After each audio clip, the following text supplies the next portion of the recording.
ఈ రప్పా ఫ్లెక్సీలు ఈ గొడవ మీరు స్క్రీన్ మీద కూడా చూడొచ్చు. రప్పా నరుకుతాం అంటూ ఫ్లెక్సీలు.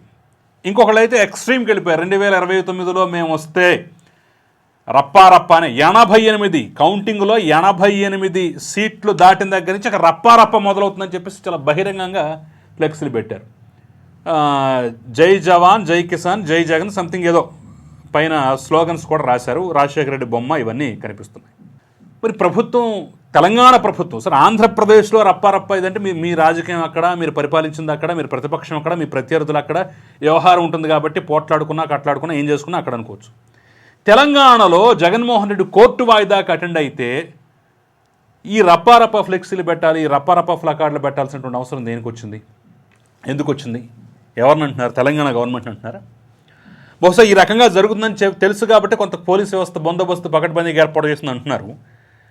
వీళ్ళ ధోరణ సహజమేలే అని చెప్పేసి వాళ్ళు కూడా కొంత చూసి చూడనట్టుగా వదిలేశారని చెప్పేసి ఒక అంశం కూడా తెర మీదకి వస్తుంది.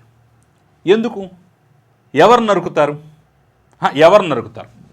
ఇక్కడ నేను పోలీస్ వ్యవస్థకి, న్యాయ వ్యవస్థకు కూడా సూచనలు చేస్తున్నాను, సలహాలు ఇస్తున్నాను. దయచేసి వినండి. అయ్యా, వీళ్ళు 2029లో వస్తేనంట రప్పా నరుకుతారట. మరి పోలీస్ స్టేషన్లు ఎందుకు, న్యాయస్థానాలు ఎందుకు, ఈ కోర్టులు ఎందుకు, కేసులు ఎందుకు, చట్టం ఎందుకు, రాజ్యాంగం ఎందుకు? మొత్తానికి మూసేయండి.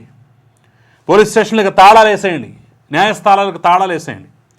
నరకటం అనేది చట్టబద్ధమా, చట్టవిరుద్ధమా, తప్పా కాదా? మరి తప్పైతే ఈ రకంగా ఫ్లెక్సీలు పెడుతుంటే ఏ విధంగా పోలీస్ వ్యవస్థ, న్యాయ వ్యవస్థ చూస్తూ ఊరుకుంటుంది?